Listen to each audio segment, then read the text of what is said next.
Hello students, आज फिर मैं नए वीडियो के साथ आप लोग के साथ आ गई हूँ यहाँ पे। और इस वीडियो से भी आपका 5 नंबर का बिल्कुल ही पक्का है। और ये जो है वो आपके पद्य खंड से है। ये क्या है, आपके पद्य खंड से क्वेश्चंस आते हैं, उसको आपको करना है। पद्य खंड, ठीक है, यानी कि कविता के जो भी चैप्टर्स 12 चैप्टर दिए हुए हैं उसमें से भी वही फॉर्मेट रहता है, लेकिन इसमें जो है वो थोड़ा सा जो वो और एक्सीड कर दिया जाता है। इसमें जो है वो जन्म स्थान भी पूछ लिया जाता है कवि का। जो भी कवि हैं उनका जन्म स्थान, और किसी किसी का मृत्यु भी, और किसी किसी का जन्म स्थान और मृत्यु। तो मैं जो है वो सबको जो भी इम्पोर्टेंट चीज़ है हर एक कवि से जुड़ा हुआ वो मैं लेके आई हूँ। और इस कविता सेक्शन से भी आपके 5 नंबर के क्वेश्चन बिल्कुल पक्के हैं। तो सबसे पहला आपका चैप्टर है। मैं इसको पढ़ाने से पहले मैं बताना चाहूँगी कि मैं सारे बच्चों का वेलकम करना चाहूँगी किरण स्कॉलर चैनल पे। और ये किरण स्कॉलर चैनल तत्पर है हिंदी और विज्ञान के लिए। पहले जो है वो हिंदी और विज्ञान का सिलेबस कंप्लीट कराएगा, उस 9, 10, 11, 12 का। उसके बाद जो है वो दूसरे सब्जेक्ट का भी वो फोकस करने वाले हैं। तो हम लोग आपके प्रयास के लिए, आपके मेहनत के लिए अपेक्षा करते हैं। आप मेहनत करें, कंटेंट हम आपको प्रोवाइड कराएंगे, लेकिन सीरियस होकर आपको परीक्षा की तैयारी करने की आवश्यकता है। और अभी जो 21 तारीख को 20 तारीख को जो हिंदी की परीक्षा होने वाली है उसके लिए ये बहुत ही महत्वपूर्ण कंटेंट है। और इस कंटेंट से मैं दावे के साथ कह सकती हूँ कि आपके 4-5 क्वेश्चन बिल्कुल आएंगे ही आएंगे। तो चलिए, इस सिर्फ 12 पॉइंट्स में जो है वो हम लोग अपने 5 नंबर को पक्का करते हैं और इसकी तरफ बढ़ते हैं। तो let's move to this topic. सबसे पहले हमने कवि रखा है, फिर उसका जन्म रखा है, फिर उसका जन्म स्थान रखा है, फिर उसकी मृत्यु और उसका कविता। ठीक है, उन्होंने क्या कविता लिखा ये आपके पूरे पाठ में दिया हुआ है। और इससे भी क्वेश्चंस आ जाते हैं, जैसे भारत पूछ लिया जाएगा आपसे कि भारत माता जो है वो किसने लिखा है, तो आपको तुरंत बताना होगा कि सुमित्रा नंदन पंत ने लिखा है।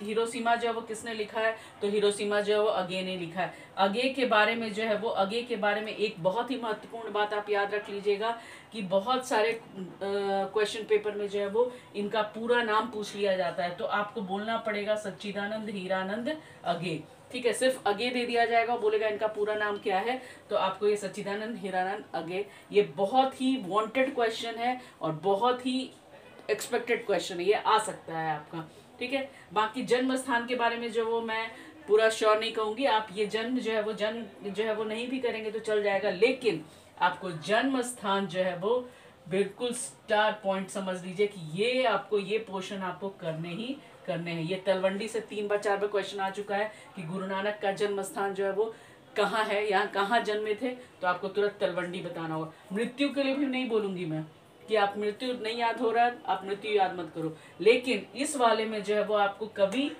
कविता और उनका जन्म स्थान जो है वो बहुत ही मोस्ट इम्पॉर्टेंट है। ये तलवंडी बहुत बार आ चुका है। सिमरिया गांव, ये दिनकर का, ये भी आपका PYQs है, बहुत बार आ चुका है। उसके बाद जो है वो आपका ये अनामिका का मुजफ्फरपुर बिहार, ये दो तो बिल्कुल आते ही आते हैं आपको। और प्रेम घन का भी बहुत बार आ चुका है। तो ये 3 जो है वो आप मत भूलिएगा। सुमित्रा नंदन पंत का अल्मोड़ा, ये भी मत भूलिएगा, ये भी क्वेश्चन आए हुए हैं, अल्मोड़ा में उनका जन्म हुआ था। तो ये 4 जो है वो आपको बिल्कुल याद रखने ही रखने हैं। बाकी जो है वो आप कविता का नाम याद रखेंगे। जैसे आपको क्वेश्चन आ जाएगा कि जो है वो, और कविता में भी किसका कौन कौन सा मोस्ट इम्पॉर्टेंट है मैं बता देती हूँ। राम बिनु, ये वाला इम्पॉर्टेंट है।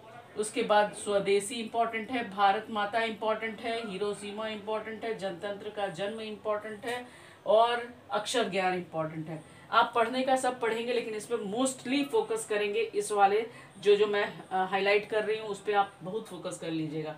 तो चलिए अब हम लोग जो है वो पूरे को एक्सप्लेन कर लेते हैं।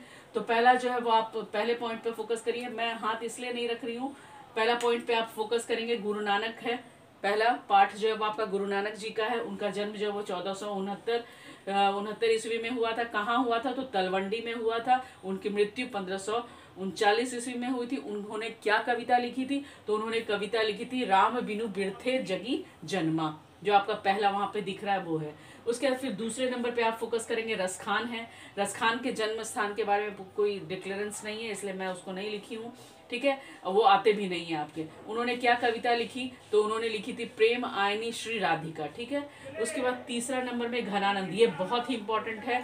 ये कविता एकदम पूछ ली जाती है कि अति सूधो स्नेह को मार्ग किसके द्वारा रचित है, तो आपको बोलना होगा कि ये घनानंद द्वारा रचित है। फिर प्रेमधन, बद्री नारायण प्रेमधन का जन्म जो है वो कहाँ हुआ था, तो 1855 में हुआ था। कहाँ हुआ था, तो मिर्जापुर उत्तर प्रदेश में हुआ था। ये भी क्वेश्चन आए हुए हैं। और इनकी कविता का नाम क्या है, तो आप लिखेंगे स्वदेशी, ठीक है। 5वां नंबर देखिए सुमित्रा नंदन पंत है। इनका जो है वो पूछ लिया जाता है कि इनका जन्म जो है वो कहाँ हुआ था, इनके जन्म के बारे में पूछा जाता है। ये मैं स्टार मार्क कर देती हूँ आपका, ये वाला आप याद कर लीजिएगा, ठीक है। जन्म में इनका भी 1908, ये भी जन्म, इनका भी जन्म पूछ लिया जाएगा। 1911 ये भी इम्पॉर्टेंट है। जो मैं अंडरलाइन कर रही हूँ उस पर आप मोस्टली फोकस कर लीजिएगा, बाकी जो है वो आपका इधर ज़्यादा इम्पोर्टेंट, इनका जन्म और जन्म स्थान इम्पोर्टेंट नहीं है, ठीक है। तो फिर जो है वो आप दिनकर, ये सुमित्रानंद पंत में का जो है जन्म 1900 ईस्वी में हुआ था। तो कहाँ हुआ था, तो अल्मोड़ा में हुआ था, ये भी बहुत इम्पोर्टेंट है। और अल्मोड़ा कहाँ है, तो यूपी में है। उनका मृत्यु कहाँ हुआ था, तो 1977 में हुआ था, ठीक है।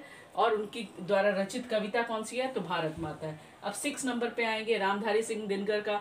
तो रामधारी सिंह दिनकर का जन्म कब हुआ था, तो 1908 में हुआ था। कहाँ हुआ था, तो सिमरिया बेगूसराय में हुआ था। मृत्यु से क्वेश्चन नहीं आते हैं, लेकिन इनकी कविता से क्वेश्चन आ जाते हैं। और कविता से आपका गद्यांश भी पद्यांश भी आएगा। जनतंत्र का जन्म जो है वो कविता आप बहुत अच्छे से पढ़ लीजिएगा, क्योंकि उसमें से कुछ पार्ट उठा लिए जाते हैं और दे दिए जाते हैं। और उससे जो है वो आपका सब प्रसंग व्याख्या करने भी सब्जेक्टिव में भी क्वेश्चन आता है। ये कविता बहुत ही इंपॉर्टेंट है, इसको आप लोग एकदम मत छोड़िएगा। और इससे क्वेश्चन आते ही आते हैं, जनतंत्र का जन्म। तो आप ये जो है वो स्टार मार्क कर लीजिए कि ये जो है वो आपको कविता भी पढ़नी है सब्जेक्टिव के लिए, ठीक है। अब 7 नंबर में आएंगे सच्चिदानंद हीरानंद आगे। ये भी बहुत इंपॉर्टेंट कविता है, ये भी आपको पढ़नी है। और इनका जन्म 1911 में हुआ था। कहाँ हुआ था, तो कुशीनगर में हुआ था, उत्तर प्रदेश में हुआ था। ये भी इम्पोर्टेंट आप रख लीजिए, ठीक है। और इनका रामधारी सिंह दिनकर का भी सिमरिया बेगूसराय, ये इंपॉर्टेंट है, आपको ये याद करना है। उसके बाद जो है देखिए इनकी कविता कौन सी लिखी हुई है अगे की, तो हिरोशिमा जो है वो अगे द्वारा रचित कविता है। फिर हम लोग जो है वो आएंगे 8वें नंबर पे कुंवर नारायण जी के बारे में पढ़ेंगे हम लोग। और कुंवर नारायण जी का जन्म जो है वो क्या कब हुआ था, 1927 ईस्वी में हुआ था, लखनऊ उत्तर प्रदेश में हुआ था। और इनकी द्वारा रचित कविता कौन सी है, तो एक वृक्ष की हत्या जो है वो इनके द्वारा रचित कविता है। अब जो है वो हम लोग आ जाएंगे 8 नंबर के बाद 9 नंबर में आएंगे वीरेन डंगबाल। 1947 में इनका जन्म हुआ था। और इनका जो है वो जन्म स्थान कौन सा था, कीर्तिनगर उत्तरांचल था। इनकी कविता का नाम क्या है, हमारी नींद है। 10वें नंबर पे आएंगे अनामिका का। 1961 में इनका जन्म हुआ था। और ये कहाँ की हैं, मुजफ्फरपुर बिहार की हैं। ये इम्पोर्टेंट है, इनके बारे में पूछा जा सकता है क्वेश्चन, ठीक है।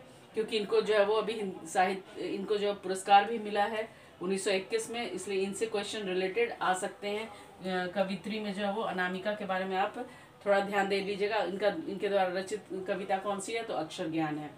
1911 में देखिएगा जीवनानंद दास जो है वो 11वें नंबर पे हैं। और इनके द्वारा रचित कविता कौन सी है, लौट कर आऊँगा फिर, ठीक है। और इनका जन्म जो है वो 1889 है। जन्म स्थान के विषय में कोई जिक्र नहीं हुआ है और ज़्यादा इम्पोर्टेंट भी नहीं है, इसलिए मैं उसको नहीं ली हूँ। अब देखेंगे 12वां नंबर देखेंगे कि रेनर मारिया रिलेक, ये जो है वो बाहर की हैं, ऑस्ट्रेलिया जर्मनी की हैं लेखिका। लेकिन इन्होंने जो वो ईश्वर के बारे में हिंदी कविता लिखी है। और कविता का क्या नाम है, मेरे बिना प्रभु, मेरे बिना तुम प्रभु। तो आप ये चीज़ देख लीजिए कि सिर्फ इस बोर्ड से जो है आपके 5 क्वेश्चंस आने ही आने हैं। सिर्फ क्वेश्चन का पैटर्न जो है वो सिर्फ घुमा हुआ होगा। ये पूछा जा सकता है कि सुमित्रानंद पंत ने जो है वो कौन सी कविता लिखी, तो आप तुरंत बताएंगे भारत माता। अगे ने कौन सी कविता लिखी, तो हिरोशिमा लिखी। उसके बाद दिनकर की कौन सी कविता है, तो जनतंत्र की का जन्म है उनकी कविता। उसके बाद फिर अनामिका का कविता का नाम पूछा जा सकता है, तो आप अक्षर ज्ञान बताएंगे।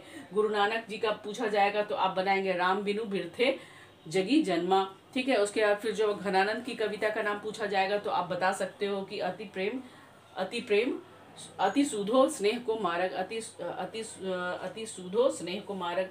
तो इस तरह से सिर्फ कभी कविता पूछ लिया जाएगा और कभी कभी जो है वो कविता देकर के उनके कवि का नाम पूछ लिया जाएगा। इस तरह से आ सकता है। कभी जो है वो कवि के जन्म स्थान से जिक्र हो सकता है, कभी जो है वो जन्म के बारे में पूछ लिया जा सकता है। सिर्फ इस बोर्ड से जो है वो आपके 5-6 क्वेश्चंस बनने ही बनने हैं। आप इसको बिल्कुल अच्छे से कर लीजिएगा। आपका 100 MCQ में से जो वो 6 नंबर जो है वो सिर्फ इस बोर्ड से आने वाला है और कम से कम 5 नंबर तो आने ही आने वाला है। तो होप आपको ये जो है वो किरण स्कॉलर के द्वारा प्रेजेंट किया गया इस तरह का वीडियो जो कि आपके परीक्षा के लिए बहुत उपयोगी है, आपको पसंद आ रहे होंगे।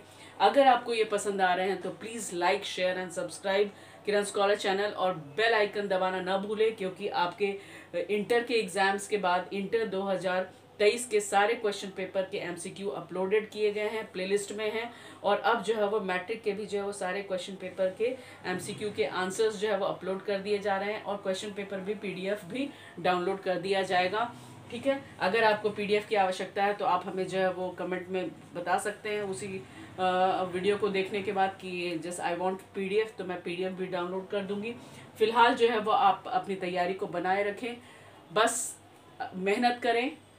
कंटेंट हम लोग प्रोवाइड करने के लिए किरण स्कॉलर चैनल 9, 10, 11, 12 के हिंदी और साइंस सब्जेक्ट की तैयारी के लिए तत्पर है। और जब इसका ये हिंदी और साइंस का हो जाएगा तो फिर ये दूसरे सब्जेक्ट की तरफ भी फोकस करने वाला है। तो ये किरण स्कॉलर चैनल आप लोगों के लिए समर्पित है। आशा करती हूँ कि आप जो है वो अपना मोटिवेशन देंगे, आप अपना जो है वो लाइक शेयर करके इसको मोटिवेट करेंगे। Thank you very much. हम और भी आगे कुछ और वीडियोस, 2-3 वीडियोस और डालने वाले हैं। आप किरण स्कॉलर चैनल को सब्सक्राइब करें और बेल आइकन जरूर दबा दें, क्योंकि अभी एक दिन और शेष है। आज का भी दिन शेष है और कल का भी दिन शेष है। मैं इस शिवरात्रि के अवसर पे भी मैं सिर्फ ये वीडियो आप स्टूडेंट लोगों के लिए बना रही हूँ, जिससे कि आप और भी अच्छा मार्क्स हिंदी सब्जेक्ट में लेके आ पाएँ। So everyone, best of luck for your examination. Just prepare well and do well. Thank you very much.